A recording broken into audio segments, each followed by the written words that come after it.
queridos amigos, senhoras e senhores, que Jesus nos abençoe, que possamos nessa noite, novamente, favorecidos pelo ambiente fraterno que a Rede Amigo Espírita tem nos concedido, possamos nos abraçar cristamente e procurarmos de alma e coração sintonizar com Jesus, o nosso Mestre e Senhor, para que, nesse nosso encontro, possamos garantir aquela condição de recebermos os valores que venham nos auxiliar no entendimento, na medicação, na energização, no consolo, mas também, como nós costumamos a ressaltar no início, nos fortalecendo, nos alimentando pelas vibrações do amor, porque foi Jesus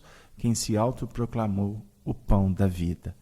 E André Luiz, no livro Nosso Lar, vem nos auxiliar na reflexão que o amor é o alimento das almas. Como nós estamos com saudades de Jesus, que possamos nesse momento então tê-lo junto conosco e que possamos ao final estarmos com ele e permanecermos com ele para sempre. Eu abraço a todos da Rede Amigo Espírita, abraço a vocês, queridos irmãos da sala falando Espiritismo, como o Márcio, a Chanri, o Alexandre, a Eugênia, o irmão Sol, o Simplício, a Aninha, a Tisa, Marcelo Luz, Jandira, o Espírita Online, a Tina, o Nassim Júnior, o nosso companheiro Arnaldo, Hamilton, o Lobs, né? São os nomes aí do Nick, mas também gostaríamos de abraçar a todos os nossos irmãos da FIAC, da Rádio Fraternidade de Uberlândia, os nossos companheiros da Rádio Nova Fraternidade de Alagoas e todos aqueles que estão utilizando estas gravações para escutar no caminhão, nos seus carros. A gente tem notícia e ficamos muito felizes. As donas de casa que muitas vezes estão lá na cozinha, naquela batalha bendita com Jesus, não é mesmo? E o notebook ligado e apresentando o estudo. Aqueles outros que escutam quando podem, nas madrugadas, em seus lares, e muitas vezes essas reflexões auxiliam até no encaminhamento dos desdobramentos na noite. Enfim, os jovens que estão utilizando esses áudios para os estudos das mocidades espíritas, nos debates, e aqueles corações que estão à distância em outros países, que aproveitam esses recursos também para estudar com seus familiares no culto do lar, ou mesmo estão sendo de alguma forma incentivados para fundar os seus núcleos espíritas nas regiões mais distantes, nas quais eles foram levados por Jesus para lá estarem e, por certo, levar a mensagem da doutrina espírita e do Evangelho de Jesus. E nessa introdução carinhosa que nós fazemos todas as semanas, nós ficamos muito felizes pela providência divina, na tutela de Ismael, benfeitor do Brasil, que nos autoriza a trabalhar junto com vocês com esse programa Amor e Sabedoria de Emmanuel, tendo Chico Xavier, aquele embaixador das esferas maiores entre nós. E nós hoje estamos completando o 9º estudo, dando continuidade ao projeto Tarefa dos Guias Espirituais. Na última semana, por compromissos doutrinários que fomos atender aqui em Belo Horizonte, nós fomos solenemente, carinhosamente, substituídos pelo nosso querido amigo de São Paulo, o nosso irmão André Sobreira, que nós vamos ter a oportunidade de estar com ele no próximo sábado, no encontro na cidade de Auriflama, no 4º aniversário da Rede Amigo Espírita.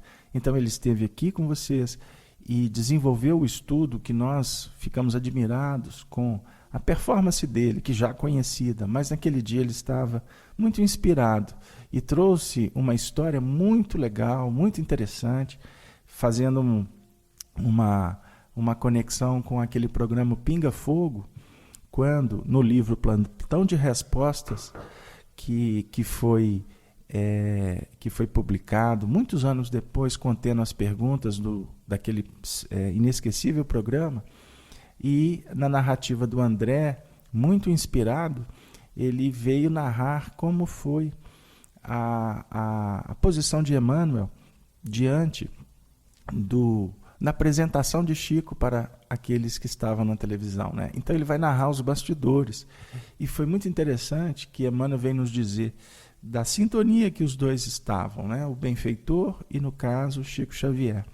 Então tinha momentos que Emmanuel interferia, auxiliava de uma forma direta nas respostas, tinha momentos que ele apenas inspirava, envolvia, mas tinha momentos que o médium respondia por ele mesmo, por já ter condições, por ter se agigantado também no estudo do conteúdo doutrinário ao longo da sua vida.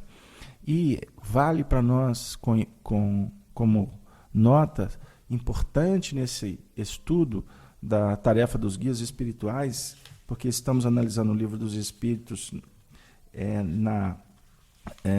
no aspecto, no tópico que trata dos anjos guardiões, não é? Enfim, porque os benfeitores espirituais nos tutelam, nos amparam, mas tem aquele momento que eles não interferem no nosso livre-arbítrio. Portanto, o nosso objeto, nas terças-feiras, nesse programa, estudo Amor e Sabedoria de Emmanuel, é, acima de tudo, buscar na vida, na obra de Emmanuel, na interação dele com Chico Xavier, em Pedro Leopoldo, em Uberaba, enfim, em toda uma tarefa de muitas décadas de explanação e de vivência do Evangelho e da doutrina, pontos que nos auxiliam, que nos aproximem ainda mais do pensamento daquele que é o codificador da doutrina espírita, Allan Kardec. Desculpem termos nos alongado, mas precisávamos de fazer essa conexão com a semana passada, inclusive por agradecimento àquele que esteve aqui dando continuidade para o trabalho, ok? Então vamos lá. Pergunta 512. Eu peço ao Arnaldo que coloque no chat para que os companheiros possam acompanhar conosco. Muito obrigado, Arnaldo, pela sua valiosa contribuição. Kardec formula assim aos espíritos: podemos ter muitos espíritos protetores? Pode ter alguma divergência no chat, porque eu estou com a tradução do Noleto. Espero, Arnaldo, que você esteja com o Guilherme Ribeiro. Mas, se tiver alguma necessidade, você ajusta o texto para auxiliar no entendimento. Bom, vamos lá. Podemos ter muitos espíritos protetores? Resposta: todo homem sempre tem espíritos simpáticos, mais ou menos elevados, que por ele se afeiçoam e se interessam, como também tem os que o assistem no mal. Observemos a didática da espiritualidade superior. Todo homem sempre tem espíritos simpáticos. Isso é ponto definitivo. Ninguém está só. No processo da reencarnação, no mundo espiritual, sempre um espírito que está numa condição mais elevada daquele que vai reencarnar, é designado a ele a missão de acompanhar como educador este que irá mergulhar na carne. Por quê? Questão 132 do Livro dos Espíritos. Deus nos impõe a reencarnação com o fim de nos fazer progredir. E dentro dessa dinâmica do progresso, nós teremos os recursos necessários para o nosso crescimento. Nós teremos o apoio de muitos corações que nos amam na Terra, como também teremos, vamos dizer assim, uma corte de entidades espirituais que estarão vibrando por nós. E muitos aqui na Terra costumam dizer: eu sou tão só. Precisamos de ler os livros de André Luiz e vamos verificar como que as famílias lá no mundo espiritual vibram, torcem para as nossas conquistas na Terra e oram por nós. Não é? Isso é muito importante. Mas, no caso específico, nós temos aquele que é o nosso tutor. mais ou menos elevados, continua a frase. E isso define. Por que mais ou menos elevados? Porque, obviamente, o nosso benfeitor espiritual, ele tem a elevação compatível com o nosso nível evolutivo, para que haja uma possibilidade de uma interação. Não adianta a gente imaginar que é um espírito extremamente evoluído, porque seria até contraditório dentro do mecanismo que o próprio benfeitor espiritual, embora mais elevado, mas cuidando, nos ajudando, nos inspirando, ele também está crescendo. E se as nossas tarefas ainda são tão simples, porque somos espíritos mais infantis, obviamente que não temos necessidade de ter um espírito de alta estirpe do nosso lado. Então, trazendo para o nosso modelo, para o nosso paradigma de vida, aquele que está conosco, obviamente, então, tem essa tarefa específica e um nível evolutivo mais ou menos relativo com o nosso. Agora, é muito importante nós lembrarmos, conforme a espiritualidade está nos colocando aqui, que são espíritos mais elevados. E por que ressaltamos isso? Porque se são mais elevados, mesmo nessa dimensão nossa de evolução, nele podemos e devemos confiar, porque eles estarão conosco sempre. Estarão conosco em condições de nos ajudar. Né? Se não seriam, como o Arnaldo está colocando no chat, se não são mais elevados do que nós, eles não poderiam, então, ter a responsabilidade, né, o dístico, né, a condição de protetores. Os nossos pais, quando crianças, nós precisamos deles porque eles estão em condições mais elevadas do que a gente. Eles têm mais recursos, eles têm mais entendimento. Então, eles serão os nossos tutores, até que a gente chegue naquela condição de adquirir a nossa autonomia no plano carnal. Aí, eu vou fazer uma brincadeira com vocês. Eles não vão deixar de ser os nossos tutores, os nossos protetores, mas estarão numa condição de, vamos dizer assim, hierarquicamente, numa condição melhor, por serem os nossos pais, e a eles devemos nos curvar, honrando sempre, mesmo que na nossa configuração psíquica podemos até imaginar que sejam espíritos mais simples. Mas se estão na condição de nossos pais, devemos respeitá-los. Mas voltando ao raciocínio, eles vão se apagando na própria vida para que os filhos venham a se apresentar com autonomia, com mais condições, com mais energia, para que eles possam, vamos dizer assim, se desobrigarem da tarefa, num nível assim mais efetivo, num campo mais operacional da vida. Mas sempre terão em seus psiquismos aquela vibração daqueles que estão sempre querendo proteger a gente. Eu estou fazendo essa ponderação, pode até ser um pouco extemporânea doutrinariamente, porque existem algumas lógicas de elevação, de simplicidade, mas os nossos pais são nossos pais. E eu peço a vênia, convido-os para refletir conosco em nível evangelizante, porque devemos a eles, inclusive, a nossa condição de estarmos reencarnados.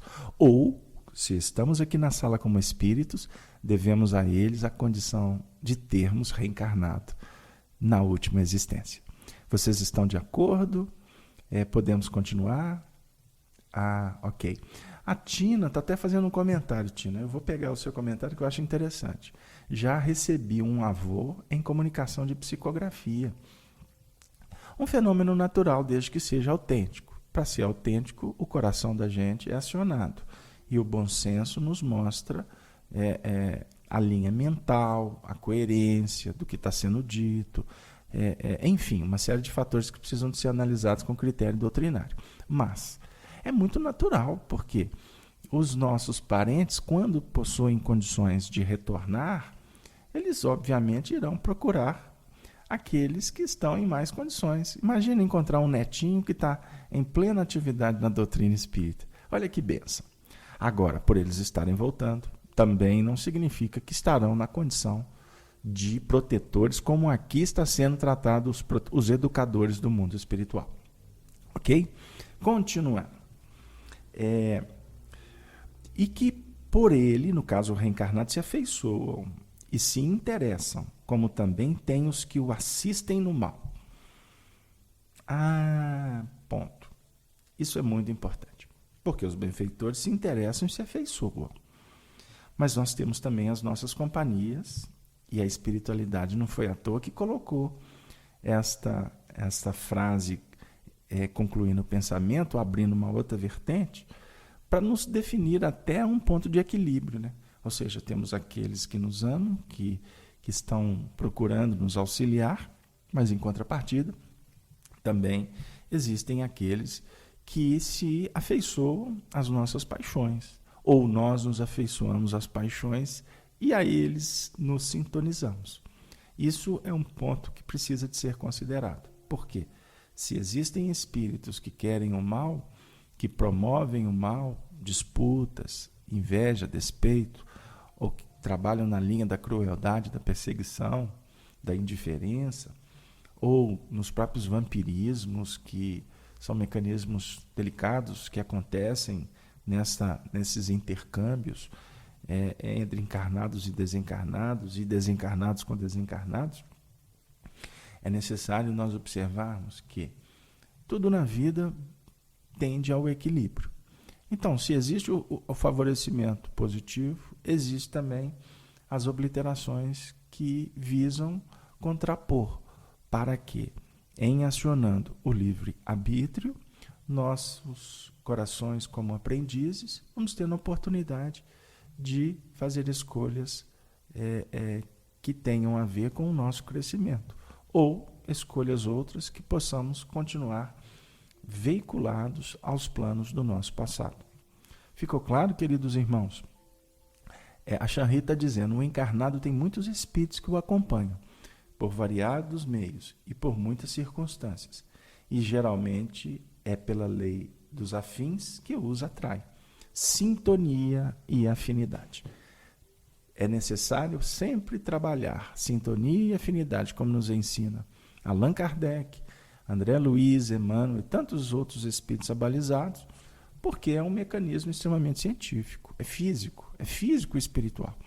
Então, Jesus, por exemplo, vem nos definir para nós que aonde estiver o nosso tesouro, aí estará também o nosso coração. Shanri, eu não sei se eu peguei bem o seu pensamento, mas a gente tentou aqui apenas dinamizá-lo, concordando em gênero, número e grau com o que você colocou aí com tanto carinho, como é a sua característica. Podemos continuar? Pergunta 513. Arnaldo, vamos lá. Os espíritos que nos são simpáticos atuam em virtude de uma missão? Os espíritos que nos são simpáticos atuam em virtude de uma missão? Eles têm essa missão, então? Não é? É uma missão? Essa é a pergunta. A resposta do Espírito de Verdade. Algumas vezes podem ter uma missão temporária, mas quase sempre são atraídos pela identidade de pensamentos e sentimentos, tanto para o bem, tanto quanto para o mal. Então, isso é importante a gente tentar entender aqui no que os Espíritos estão querendo nos falar. Quando eles definem assim, podem ter uma missão temporária, eles podem estar dizendo que temporário é essa missão, porque temporária será a nossa encarnação. Ou seja, eles vão nos acompanhar naquela reencarnação. E não necessariamente serão os nossos protetores em outras encarnações. Mas nós também podemos entender aqui, porque o Livro dos Espíritos, a espiritualidade nunca fecha, ela sempre abre. E por isso é que nós não podemos ter pressa no estudo doutrinário. Nós podemos aqui também subentender que existem benfeitores que, por identidade de pensamentos e sentimentos, eles se aproximam do encarnado temporariamente para auxiliar em determinados movimentos da vida. Então vamos pensar. Chico e Emmanuel é um caso à parte? Para alguns, sim. Mas como exemplificação, eu vou pedir licença para eles para tentar trazer como apenas uma reflexão para nós que estamos na evangelização infantil.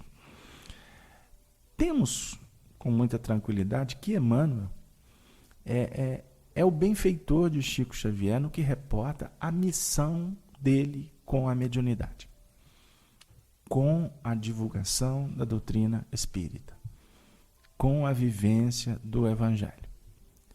Tanto é vero que ele se faz presente para Chico no ano de 1931.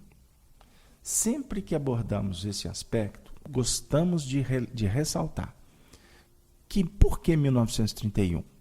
Porque ali Chico atingia a maioridade na Terra, 21 anos. Ele nasceu em 1910, não é mesmo?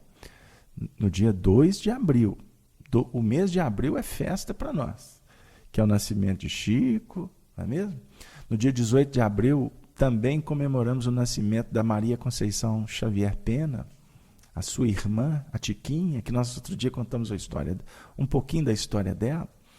Mas 18 de abril também é o Dia do Espírita. Aqui em Minas foi aprovado pela Assembleia, Dia do Espírita. Porque 18 de abril, lançamento do Livro dos Espíritos. Beleza? Tranquilo? Ótimo. Então, continuamos. Foi ali, em 1931. Chico Xavier recebeu a visita de sua mãe, alguns podem redarguir. Quando, em 1915, ela desencarna e ela retorna para acompanhá-lo naquele período de 2 anos de muito sofrimento, no qual ele, inclusive, ficou sob a tutela da sua madrinha de batismo, a dona Rita de Cássia Sobrinho. Ponto. Até diga-se de passagem, por que 2 anos? Porque quando o senhor João Cândido casou pela segunda vez com a dona Cidália, que exigiu para casar com ele, que ele trouxesse de volta os 9 filhos de Maria, João de Deus, tarefa especialíssima, tarefa de expressão extraordinária dessa benfeitora de Chico, Cidália Batista, que ele não a chamava de madrasta, e no eufemismo do Evangelho que ele adotava na sua dialética mineirês, ela era a segunda mãe. Não é?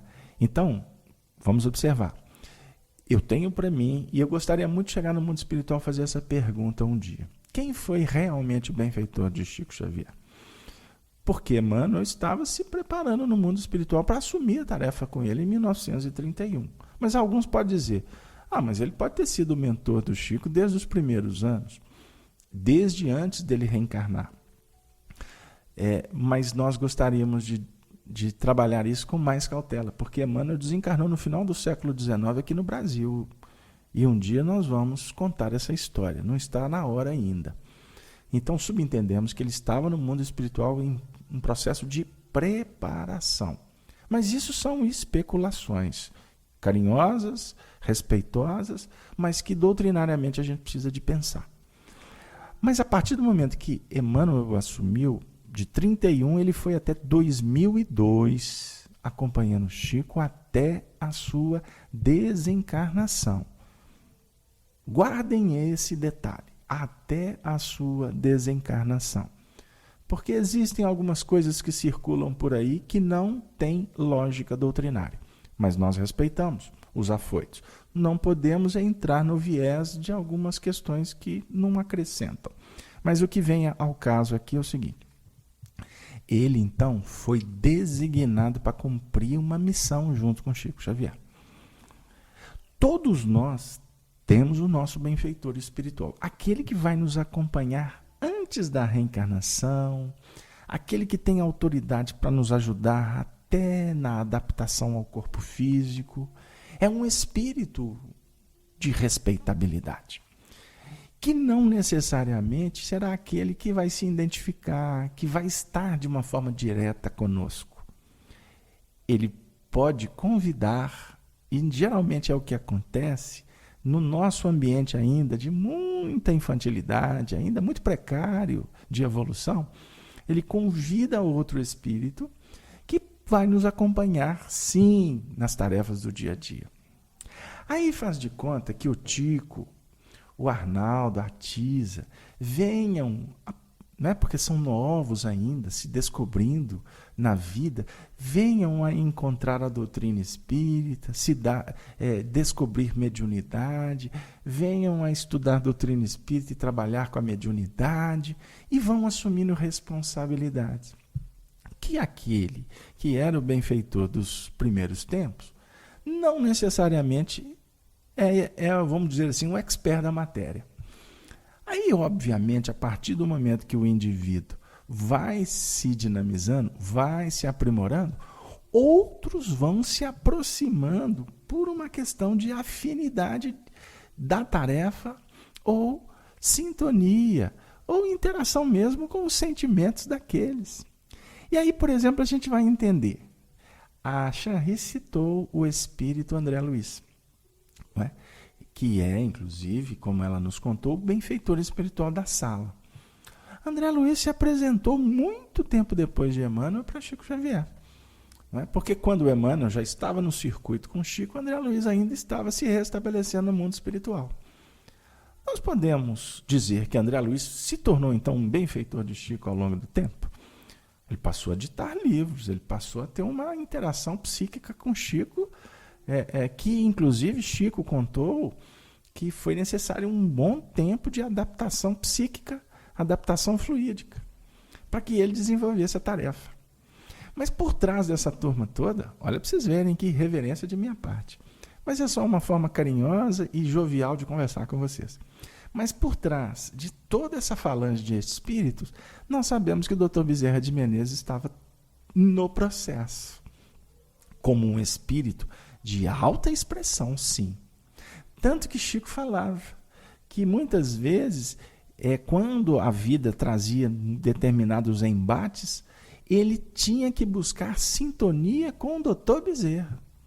Por que ele falava isso? Se Emmanuel é que estava naquela garantia da tarefa. Porque Emmanuel tinha outras responsabilidades. E isso no mundo espiritual. Aqui na Terra a gente fica cheio de partidarismo, né? A gente fica cheio de escolha. Quem de nós não gostaria de saber quem que é o nosso benfeitor espiritual, né? Ainda mais se ele foi famoso. Mas no mundo espiritual, esse que é o ponto que a gente precisamos de refletir, amigos. Nós temos que aprender a pensar a doutrina espírita para não ficar lendo e engolindo e está tudo bem. Para ficar ouvindo e dizendo amém. Não é? E a gente encontra muitas biografias por aí que contam histórias que são histórias que muitas delas não foram verídicas ou foram ajustadas de acordo com a narrativa e a gente muitas vezes adota-as como no pé da letra. E muitas vezes entrando num território de uma santificação, de uma beatificação que não tem nada a ver, por exemplo, com o que Chico Xavier representa em termos de um grande aluno de doutrina espírita que foi se tornando, inclusive, um educador. E um educador de milhares de corações. Não é? Mas ele, efetivamente, é importante a gente pensar que ele foi aprendendo ao longo do tempo. E até eu vou contar uma história para vocês. No livro Testemunhos de Chico Xavier, que é uma obra de um valor histórico e sentimental importantíssimo, aonde Sueli Caldas Schubert recebeu uma designação da Federação Espírita Brasileira de organizar as cartas, uma série de cartas que Chico Xavier trocava com o então presidente Vantuil de Freitas. E essas cartas, há desabafos, há lições de muita expressão para todos nós. E lá nessa obra, que nós utilizamos muitas vezes até nos nossos estudos, seminários, para a gente aprender um pouquinho com Chico, porque aprender com Chico é garantia de entender Allan Kardec. Né? Nós não podemos abrir mão disso. E também utilizar a chave para compreender o que Jesus espera de nós. Chico Xavier fala para Vantuil de Freitas que Emmanuel, observem bem, as cartas foram datadas da década de 50, 40 e 50. E naquele período, Chico começou o mandato mediúnico no ano de 31, de uma forma oficial. Embora a mediunidade eclodisse mesmo a partir de 27. Não é? Enfim. Mas, ou seja, de 27 a 31 foi treinamento, foi educação mediúnica. Chico não tinha clara evidência naquela época. Fato esse declinado por Chico Xavier para Arnaldo Rocha, que nos contava nas nossas conversas, que acabaram elas redundando num trabalho singelo que nós tivemos o ensejo de escrever, a biografia Chico, Diálogos e Recordações. Voltando, a mediunidade clarividente de Chico ainda não tinha sido ampliada. Ela foi acontecendo gradativamente.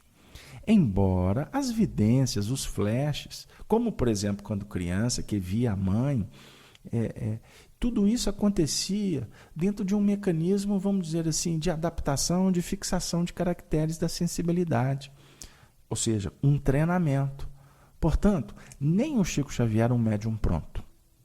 Embora muitos chegam até a dizer isto, que é uma alma que chegou pronta para ser médium de Jesus de uma forma direta. E, diga-se de passagem, até afirmam que Emmanuel apenas foi um intermediário, assim, mais ou menos.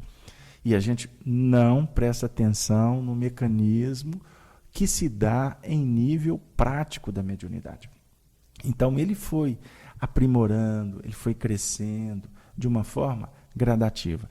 Então, voltando ao ponto inicial, nós vamos verificando que, ao longo do tempo, o instrumento Chico foi se tornando tão afinado que muitos outros espíritos, centenas, milhares de espíritos se comunicaram através dele, sem aquela adaptação, por exemplo, que foi necessária para André Luiz ditar os livros, para que Emmanuel pudesse definir essa atividade, essa obra ciclópica que foi, né? Porque Emmanuel tutelava o processo e auxiliava em processos magnéticos que nós estamos longe ainda de compreender o intercâmbio entre o médium valoroso, dócil e evangelizado, né? Com aquelas entidades que se manifestavam. Então, com isso, meus queridos amigos, a gente está trazendo aspectos da vida deles, não é? Para a gente tentar entender um pouco de como que funciona esse mecanismo do nosso intercâmbio com o nosso benfeitor espiritual, com outros espíritos que se aproximam, que buscam nos ajudar. Em determinadas épocas da nossa vida, a tarefa é consignada a um determinado espírito. Ele cumpriu aquela tarefa, não tem necessidade dele permanecer mais conosco. Estou dizendo conosco aqueles que estão trabalhando em tarefas que definem responsabilidade com um grupo maior de pessoas.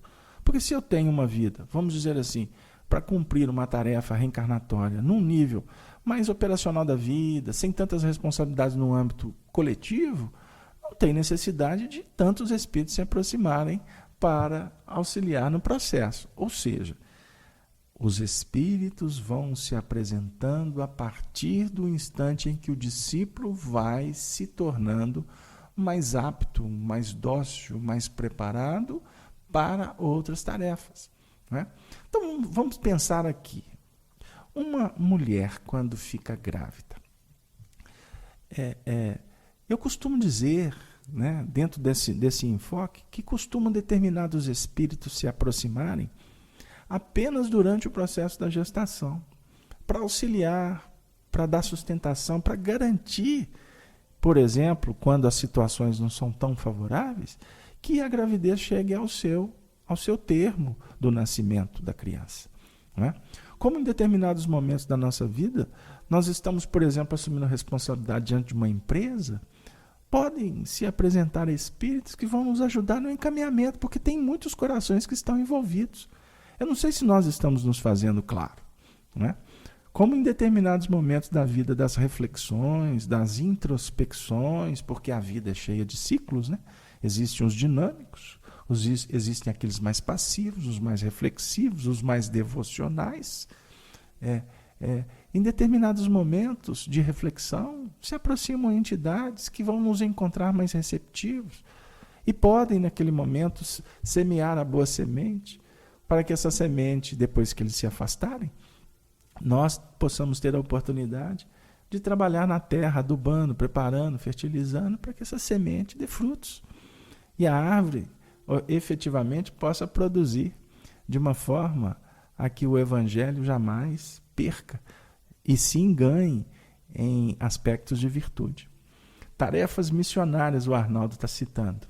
Pois é, então existem as tarefas de cunho mais ampliado, de maior vulto, de maior responsabilidade, como aquelas outras que necessariamente não temos de ter espíritos, então, tão desenvolvidos para nos ajudar.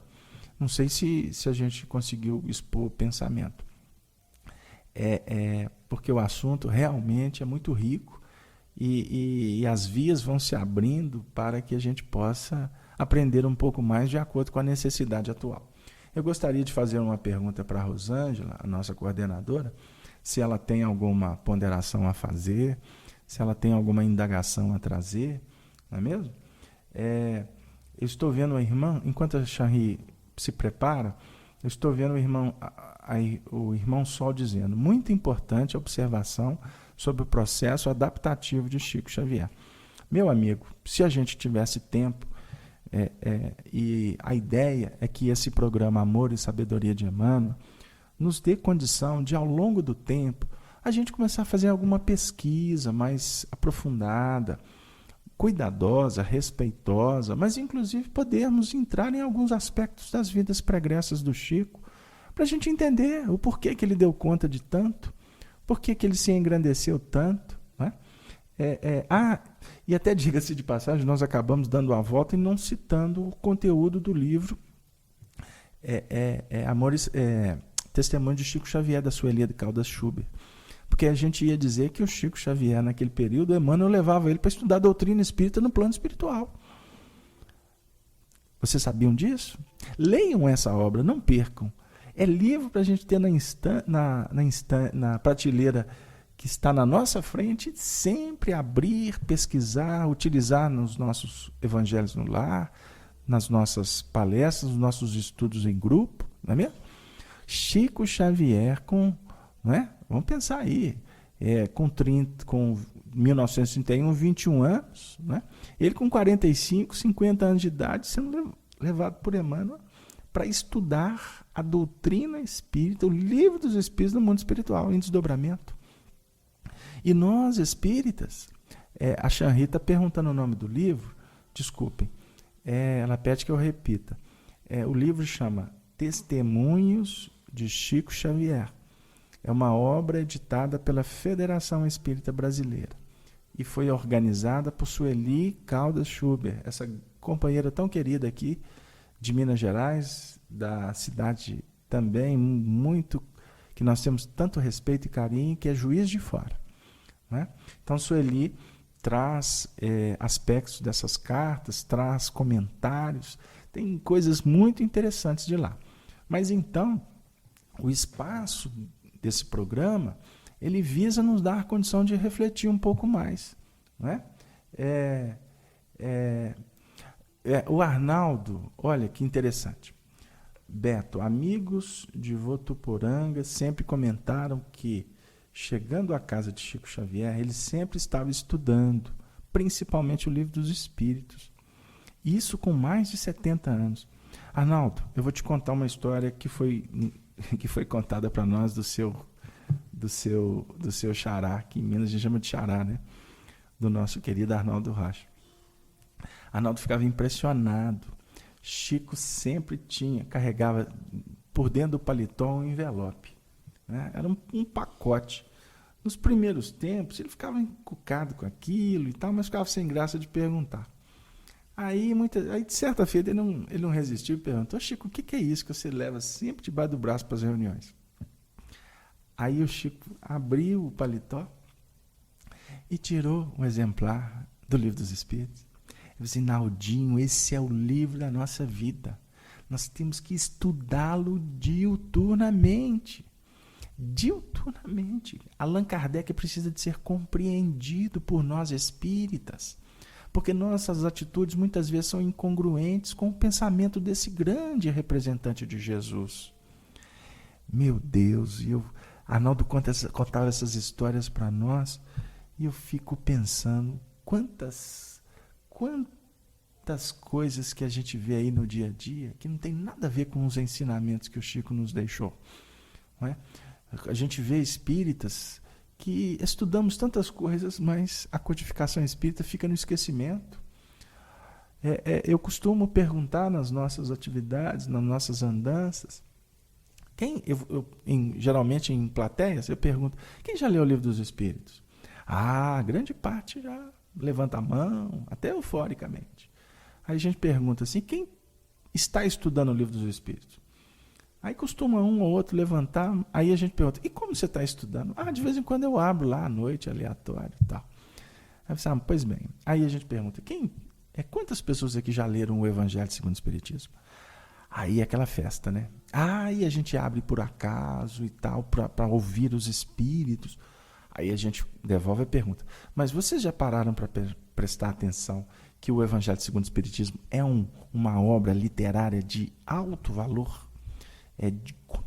De um conteúdo maravilhoso e que a gente não pode ficar abrindo só o acaso, porque costuma o livro ficar viciado, só cair naquela página e a gente dizer assim: mas sempre cai essa página para mim, mas o livro está todo arrebentado, só vai cair naquela página. Agora, são poucos aqueles que param para ler a obra e se deliciar com o pensamento da espiritualidade de Kardec. Mas, além de tudo, a gente precisa de estar batendo sempre no livro, estudando o livro. Agora, gente, o que nos surpreende é quando nós estamos falando para grupo mediúnico e a gente pergunta: quem aqui já leu o Livro dos Médiuns? Meu Jesus Cristinho, como a gente costuma dizer aqui. Olha, a gente fica assustado. Sabe por quê? Que aí a gente vai entender o por que tantas complicações com a mediunidade no nosso meio? Porque o povo não estuda. A sua maioria não para detalhar, para esmiuçar a metodologia que Allan Kardec traz para a mediunidade. E até, diga-se de passagem, tem alguns que falam que até o livro está superado. E a gente observa: meu Deus, superado. A obra é desconhecida. Então os médiuns estão a pé de guia. Viu, Arnaldo? A pé de guia. Sabe por quê? Nossa tarefa aqui é estudar a missão dos guias espirituais. Nós estamos pessimamente de guia. Porque o Livro dos Médiuns está escrito no frontispício, que é guia para os médiuns. Se os médiuns não estudam o Livro dos Médiuns, estão a pé de guia. Não é? Então, é muito sério isso. O movimento espírita não conhece o livro Céu e Inferno. Agora complicou. Agora nós vamos para o inferno mesmo. Viu, Charri? Hoje nós estamos assim um pouco exaltados aqui na alegria, mas até para superar a tosse que está aqui nos sufocando, aqui, porque a gripe está ardendo aqui na febre. Mas é só uma brincadeira para dizer para vocês o seguinte: porque se falar no céu e inferno, pouquíssimos conhecem. Para não dizer: eu já li, mas tem tanto tempo, nem sei mais o que tem. E se perguntar o livro A Gênese, eu acho que é melhor mudar de assunto. Porque revista espírita, a gente visita casa espírita que nem encontramos na prateleira. Como é que nós queremos orientar o público que está chegando no centro espírita no que reporta a doutrina espírita? Porque o que vende são os romances, né? As capas bonitas, brilhantes, as novidades. E o que tem de novidade na livraria, e muitas vezes em nome de pagar a conta do centro espírita, de bancar a assistência social, a gente quer vender o livro. E os espíritas não percebem que livraria não sustenta o centro espírita. Nós temos que ter o caixa próprio. Isso é Kardec que nos ensinou. Agora, mesmo que se o livro trouxesse algum tipo de recurso para casa substancial, nós não podemos substituir o que é a base, o que é o norte, por obras que não apresentam conteúdo doutrinário, ou quando apresentam, costumam ter muitos erros. Embora não podemos esquecer que existem muitas obras sendo lançadas de valor extraordinário também. Mas é um assunto que precisa de ser tratado com muito carinho, porque autor espiritual nenhum tem autoridade de substituir Allan Kardec. Porque um autor espiritual valoroso, espírito nobre, fala em nome de Kardec. E nos mostra que precisamos estudar Kardec.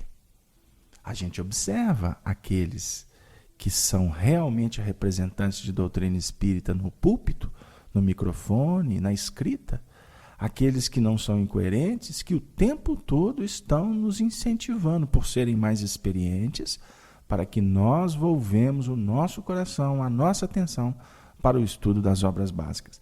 Meus queridos amigos, o assunto vai fervilhando aqui e o tempo vai caminhando numa velocidade assustadora.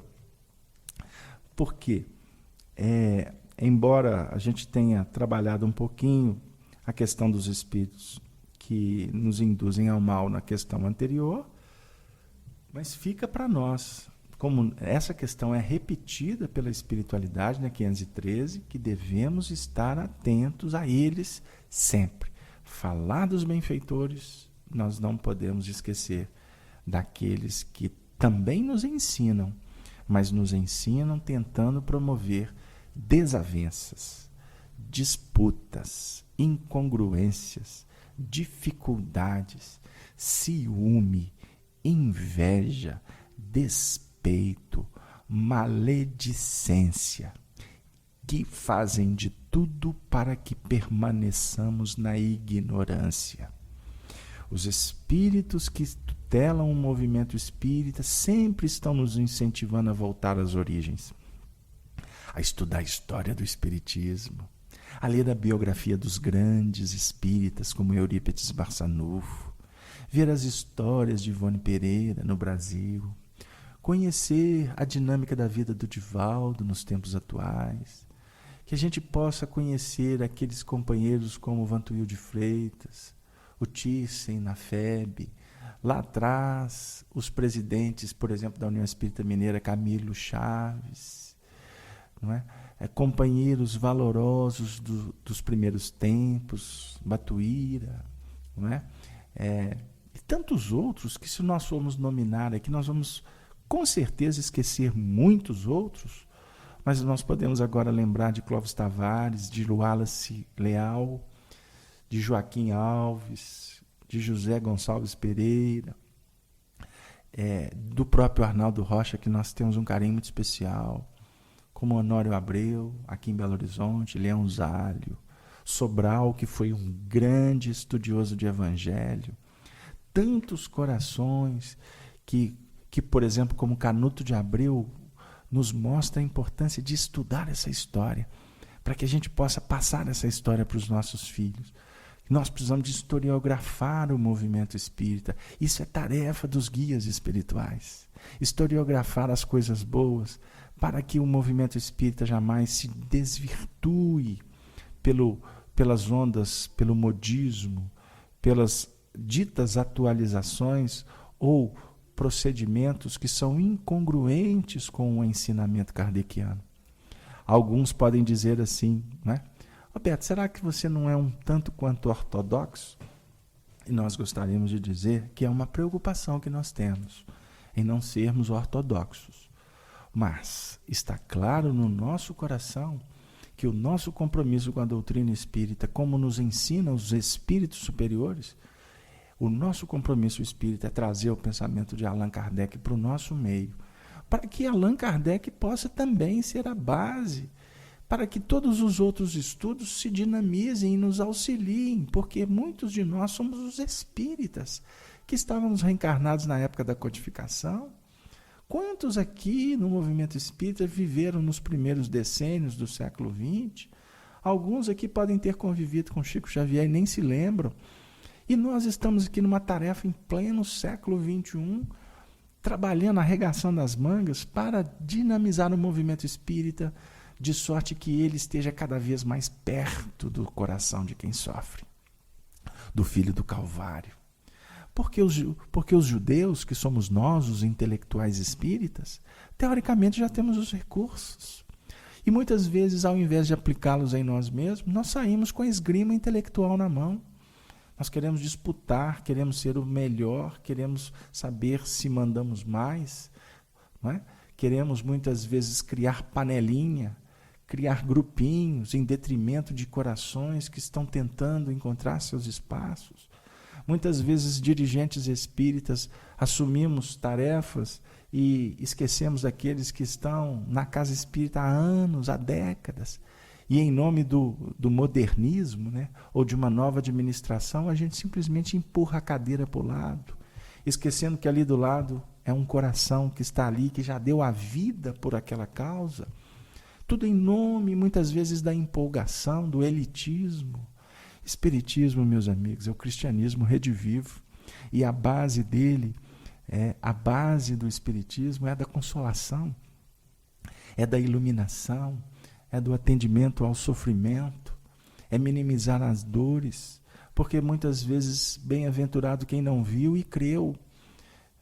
Muitas vezes, na dinâmica do processo espiritual, tem muitos que se arvoram em dizer que estão vendo, mas não estão vendo.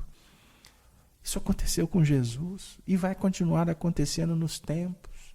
Então, meus queridos amigos, embora pareça que nós desviamos um pouquinho do foco agora no final, porque o nosso coração se engrandece no Senhor, como nos ensina Paulo de Tarso, porque essas notas de vibração do Evangelho nos encantam, nos elevam e nos fazem refletir com muito cuidado no que remonta ao que nós estamos fazendo da doutrina espírita. Foi Leon Denis quem preconizou que o espiritismo será o que os homens fizerem dele. Embora uma coisa é espiritismo, outra coisa é doutrina espírita. E quando eu falo espiritismo aqui, eu estou fazendo uma alusão ao movimento espírita, porque a doutrina espírita ela é inatacável. Até hoje, a ciência não conseguiu definir qualquer ponto contraditório ou falacioso.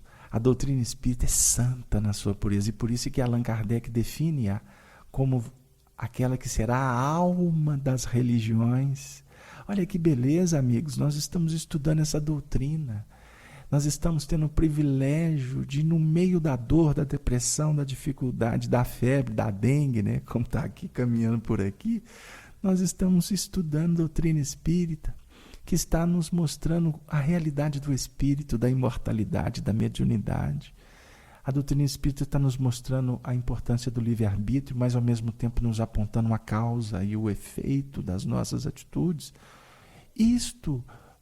Tudo isso é um movimento de misericórdia, é um movimento de atendimento muito importante para as nossas almas. E por que isso está acontecendo? Eu costumo brincar dizendo que a gente tem olhos verdes, azuis, somos lindos, estamos sendo privilegiados por Deus. Embora tem muita gente de olho castanho bonito também, de olhos negros, não é? Vou falar assim para ficar bem com todo mundo, não é? Nós estamos aqui sendo privilegiados? Não, porque o médium, o espírita, somos almas decaídas, somos aqueles que assumimos responsabilidades com grupos, com comunidades, com nações, e por isso estamos aqui, não porque somos santos, estamos aqui porque precisamos aprender a humildade e a renúncia, adquirir sabedoria. Essa semana um amigo comentou comigo que viu a foto de 2 expoentes do movimento espírita no Facebook. E aí um companheiro comentou assim: 2 seres iluminados. E a gente fica pensando aqui conosco: espíritas iluminados, aonde eles estão? Eles estão nas esferas superiores, porque o espírita e o cristão se confundem na vivência do Evangelho. E aqui na Terra, no campeonato da vaidade, do intelectualismo, do orgulho, do egoísmo, aonde estão estes? Aí me disseram assim: mas o Chico foi. Eu falei assim: o Chico ansiava para se tornar. E ele foi muito claro nisso. Ah, mas o Chico ajudou tanta gente. O povo tinha em Chico Jesus reencarnado. E o Chico, quantas vezes falava assim para os amigos: ai, se eu pudesse ser o que eles idealizam. E ele estava sendo honesto. Ele estava sendo sincero. Mas ele se engrandeceu por entrar em sintonia com a caridade essencial. E foi amando, amando, amando, amando, e se fortalecendo e se agigantando. E por isso que Sheila exalava rosas, a essência. Por isso que Meimei atendia tantos: Bezerra, Eurípides, André Luiz, Emmanuel. E aquele cortejo de entidades que dinamizava, que materializava a ectoplasmia das bênçãos. E todos só enxergavam Chico Xavier. E ele, meus amigos, era o embaixador. Mas conforme certa feita ele disse: mas eu me encanto e me fortaleço por estar em comunhão com os meus amigos espirituais. Que possamos agradecer a Chico nesse espaço bendito. Amor e sabedorias de Emmanuel e Chico Xavier. Agradecer a Emmanuel, o evangelizador do Brasil. Mas que possamos, através da sabedoria e da vivência, do amor e da renúncia destes, lembrarmos de todo o cortejo do Espírito de verdade, porque todos estão procurando a sintonia com o pastor dos pastores, com o guia, com o modelo, que é Jesus. Jesus, esteja conosco, Senhor. Vem, divino amigo. Coloque em nossas mãos a chave do entendimento. Mas, Senhor, ponha-nos para arar a terra de nossos corações e assim semear a boa palavra,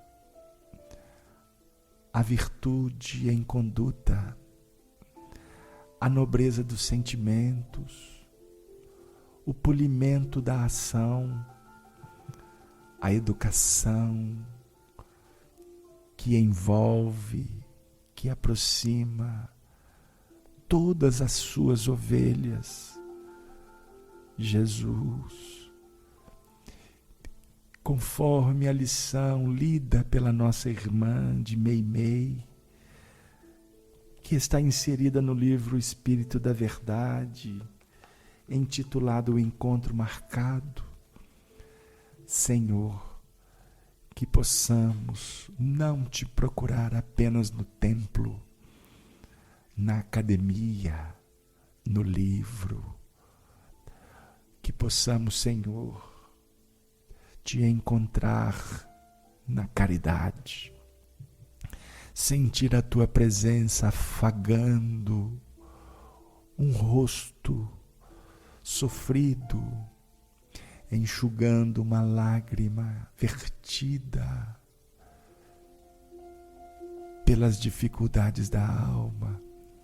Senhor, que possamos encontrar as Tuas mãos e intercambiando com ela para balsamizar a chaga e diluir a dor. Senhor, que possamos estar contigo na solidariedade daquele que caminha só, perdido, desesperado, ansioso, depressivo.